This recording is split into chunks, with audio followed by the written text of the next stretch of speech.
Those bags are for you and Dad to take. Get out of here, will you?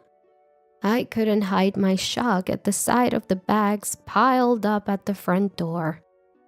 Everything in them belonged to me and my husband, from clothes to daily necessities. What's going on? Why are you kicking us out of our own home? My hands trembled with anger at the sheer injustice.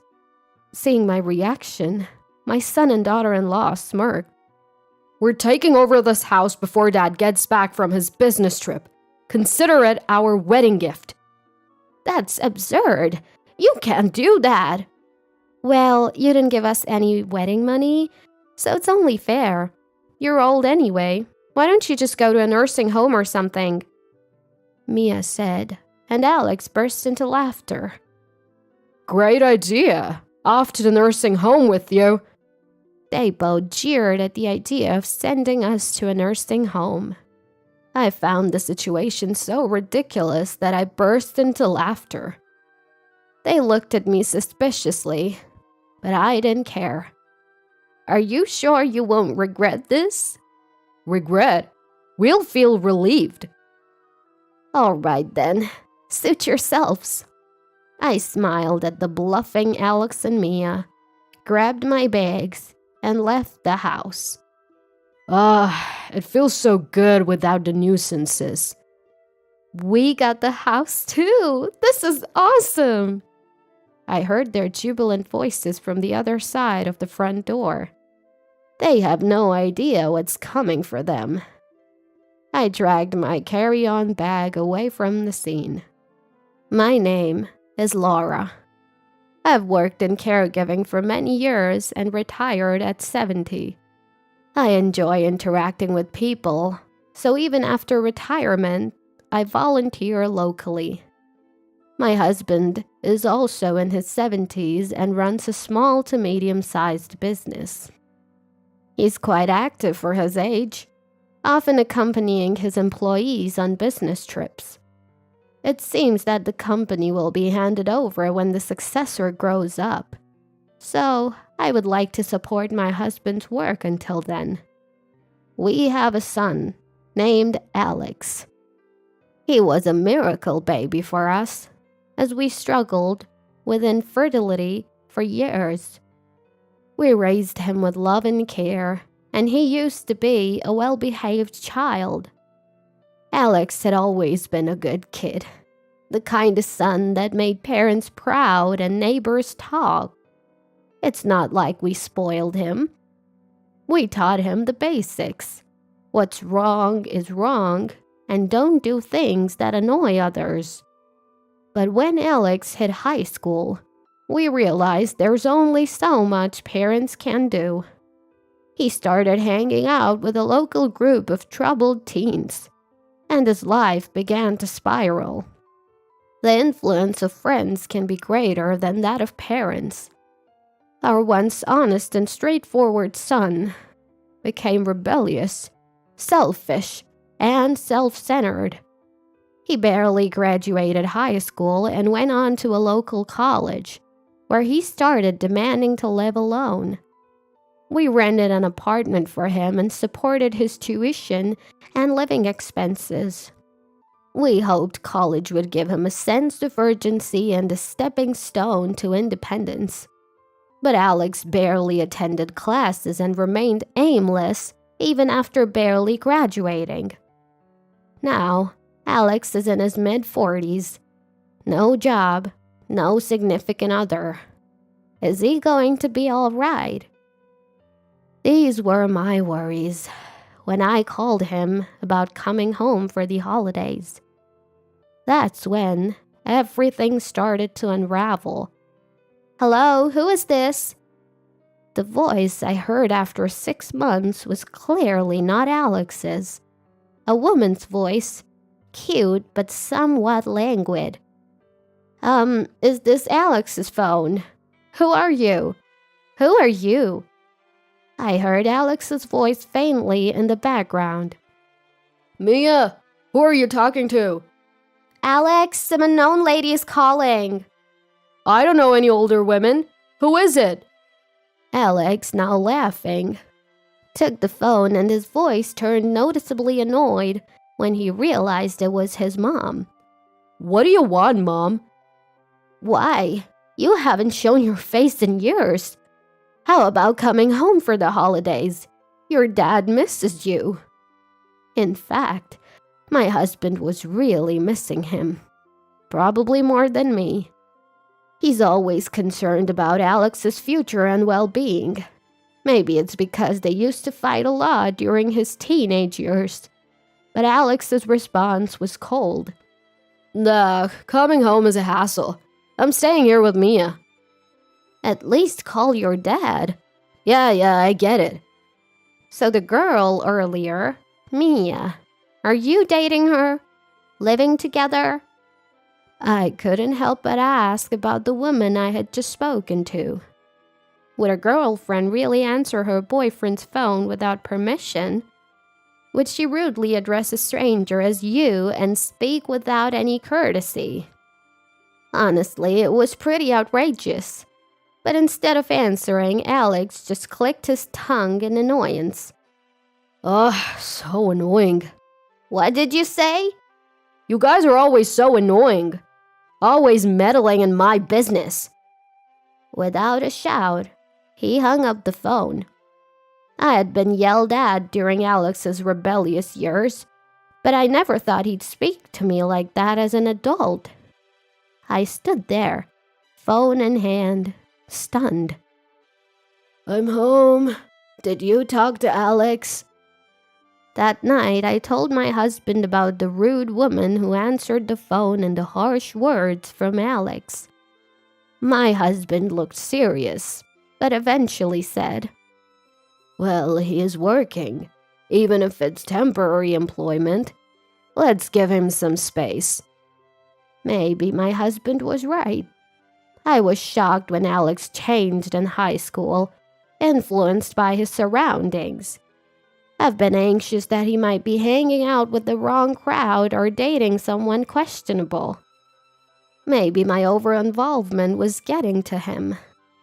I decided to consciously hold back on reaching out.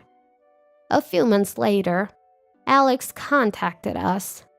He said he had found a decent job back home and would be returning soon. Despite everything, my husband and I were relieved. It's unsettling when your child is far away, and comforting when they return. But when Alex came home, he brought an unfamiliar woman with him. This is Mia. We're getting married. My husband and I couldn't hide our surprise at the sudden marriage announcement, especially since Alex was still a temporary worker. And Mia apparently wasn't working steadily either. Could they really get by without stable income? Welcome, Mia. Wow, Alex's family home is so old-fashioned. Is the floor going to collapse? How long have you two been dating? I don't remember. Are you the type to worry about the details, old man? Mia's answers to our questions were dismissive. Alex didn't correct her. He just laughed along. My husband and I exchanged a glance and shrugged in disappointment. This is bad. My husband's words sounded like he was pitying them. Despite our objections, Alex and Mia went ahead and registered their marriage. When we said we wanted to meet Mia's parents, she told us it wasn't necessary, denying us even a meeting of both families. Moreover, upon moving back to their hometown, Alex and Mia started living in a brand new apartment. It's so different from the rundown place we were living in before, Alex said, clearly pleased. But with their unstable income, there's no way they could afford the rent for such a nice new place. Sure enough, they started relying on our money. We decided to help with the rent, thinking they'd have expenses as newlyweds. But they also started coming over more often to eat, perhaps to save on groceries. Yet, Mia's attitude remained the same. What's with this side dish? It looks disgusting. It's always been like this. Lacks color or something. Alex chimed in. I was getting irritated. If you don't like it, you don't have to eat it. You're the ones who keep showing up. I'm just cooking extra for you. Mia seemed unfazed and didn't take my words to heart. Influenced by her, Alex became increasingly rude to me and my husband, making us dread interacting with them. Then suddenly, my husband had to go on a business trip. He had to spend several weeks in another region with a potential successor for the company. During that time, I'd have to deal with Alex and Mia alone. I'm really sorry to leave you alone at a time like this. It's fine. You're about to retire from being the boss anyway. And look, we have something to look forward to. True. It's just a matter of enduring until that's completed. Don't let those two get to you too much. We encouraged each other, and a few days later, I saw my husband off. After that, for some reason, Alex and Mia stopped coming over, and a brief period of peace was ensued. I was busy with my re-entry volunteer activities, so it was good not to have to deal with them. But one day, I came home to find Alex rummaging through my dresser, where I keep my banking cards. "What are you doing?" I turned on the lights and shouted. Alex tossed the banking card he was holding. Bad timing. You shouldn't have come back. Do you even realize what you're doing? We're family, so give me some money. We didn't even get a wedding gift from you. Alex lamented not receiving a wedding gift, but that's to be expected. After all, my husband and I still haven't accepted his marriage to Mia. We're already helping with their rent and providing meals. And now he's trying to steal his own parents' banking card. Unbelievable. I immediately kicked Alex out. I don't remember raising a child who would steal money from his parents. If you ever do this again, we're done. I hurled these strong words at him, and he left, clicking his tongue. I immediately called my husband to tell him what had happened. Even though we're family, the fact that Alex was trying to forcibly take money alarmed my husband. That Alex would do something like this. I warned him we'd cut ties if he does it again, but there's no guarantee he won't. Let's move the banking cards to a different location for now. I'll be back in a few days and we can have a proper discussion then. All right, I'll be waiting. Only a few more days until my husband returns.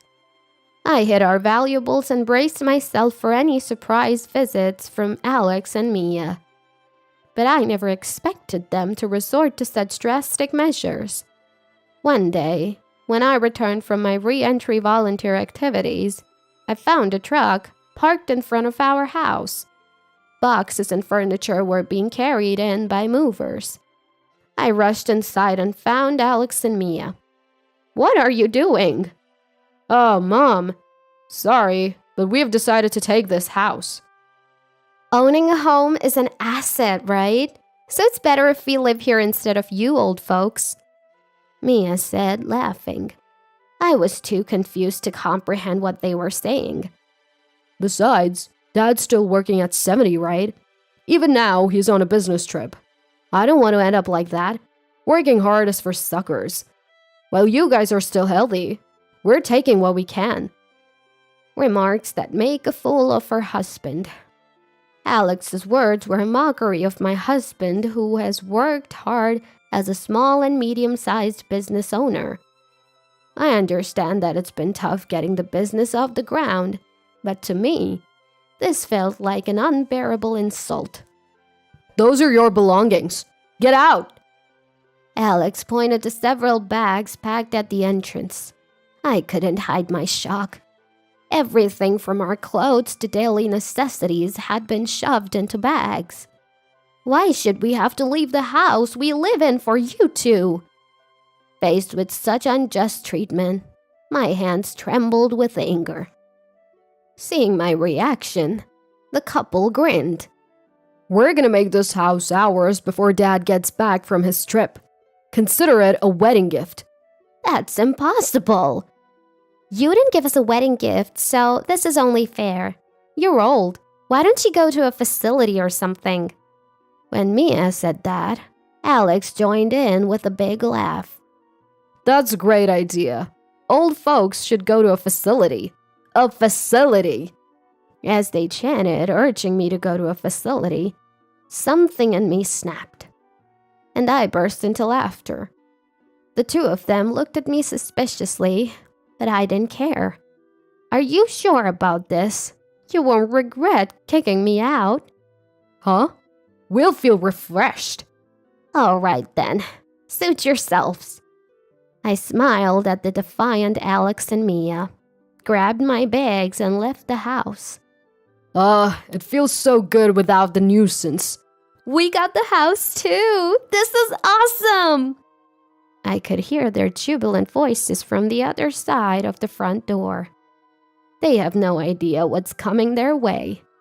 Dragging my carry-on bag, I left the scene. A month later, I received a call from Alex, who knew I was now living with my husband, who had returned from his business trip. Hello? Alex, what's going on? Mom, it's terrible. The house. What happened to the house? Alex's voice was clearly panicked. Even without asking, I could tell something urgent was happening. Actually, I already knew why Alex was in trouble. Did you know this house is going to be demolished? Oh, did I forget to mention that? My feigned ignorance was met with Mia's voice. What the hell, mother-in-law? Did you set us up? You moved in without knowing anything. Besides, how could a house that you didn't inherit become your asset? Mia was still ranting, but I didn't care. The house they took from us was scheduled for demolition. Once my husband returned from his trip, we planned to tell Alex and move into our newly built one-story home. We had moved our banking cards to the new house the day Alex went snooping, so they were safe. I was planning to explain everything step by step, but Alex and Mia took that opportunity away from us. Listen, the contractors are already here, telling us to vacate. Where are you guys? Can you take us in for a bit? Well, you have that rental apartment, don't you? You were living there originally, so you can just go back. We thought we'd get the family home, so we already terminated the lease. I was utterly amazed at my own son's lack of crisis management skills.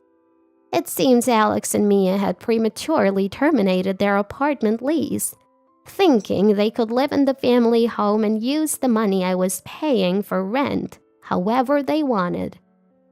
Only then did they find out the house was going to be demolished. But that's not our problem anymore. You guys better leave soon. If anyone other than the owner, my husband, is found living in a house scheduled for demolition, you could be charged with trespassing. Come on, we're family. Help us out. You're the ones who told your parents to go to a facility, right? I did as you wished, so figure out the rest yourselves. With that, I hung up the phone without waiting for a reply. After that, the demolition began, and the house my husband and I had lived in for years disappeared without a trace. I thought the situation might turn into a police matter if Alex and Mia didn't leave by the deadline, but it seems my worries were unfounded. Life was peaceful for a while, but the calls from Alex and Mia didn't stop. We even changed our phone numbers, but they managed to track us down through local volunteer connections. Their demands were, as always, about money. Alex and Mia, without stable jobs and now without a home, were living in company housing while working at a factory. Despite having a roof over their heads, They still wanted to live luxuriously on someone else's dime. If you don't give us money, we'll show up at your house. My husband and I became a bit concerned upon hearing this desperate threat. Only a handful of people know the location of our new home. My husband had just retired as the CEO and passed the reins to his successor. But he had told some people at the company about our new residence. I don't think our employees would leak information to someone like him. Maybe we should talk to them, just in case. While we were discussing this, Alex and Mia showed up at my husband's company. The current CEO informed us about their visit. Did they cause any trouble at the workplace? We were quite concerned, but the current CEO assured us that that wasn't the case. The employees had heard my husband complain about Alex and Mia before, and they were appalled by their actions towards us. So when Alex and Mia showed up at the company, they were firmly turned away. They persistently demanded to know our whereabouts, but the CEO assured us he didn't reveal anything. He even told them off, asking how much more unfilial they could be, and chuckled as he told us. Alex and Mia left the company in frustration and haven't returned. The CEO promised to inform us and take legal action if they try any harassment, which we gratefully accepted. He assured us that the entire company intends to protect my husband and me. It's probably the result of goodwill my husband built up while running the company. And we made a decision. We're cutting ties with Alex and Mia, wanting money so badly that they'd inconvenience not just their parents but also those around them. Exactly. I don't even feel sad about it anymore. Parents and children are separate individuals, even if they share the same blood. There's a limit to how many times you can forgive terrible behavior. What follows is something we heard through my husband's contacts. Alex and Mia apparently working non-stop at the factory. They've angered the factory manager by slacking off and doing a sloppy job with assembling parts. It seems they're now paying the price for their previous laziness. Perhaps because of their busy lives, Alex and Mia are constantly fighting, causing complaints from their neighbors in the company housing. Saving money is difficult for them, as their hobbies include playing the lottery and smoking, both money-draining activities. The stress of not being able to save money despite working hard and having no one to rely on must be tough. But I can't bring myself to feel sorry for them. They've never worked a proper job, which is why they could shamelessly ask for money. I hope their factory jobs will lead them to change their ways, even a little. I still get occasional calls and emails from Alex. He writes things like he's sorry for what happened and wants to get along as a family. He seems to have changed a bit, but I still can't trust him. Only when they become self-reliant and considerate can we share a life together. As long as they're preoccupied with themselves, a fresh start will be difficult.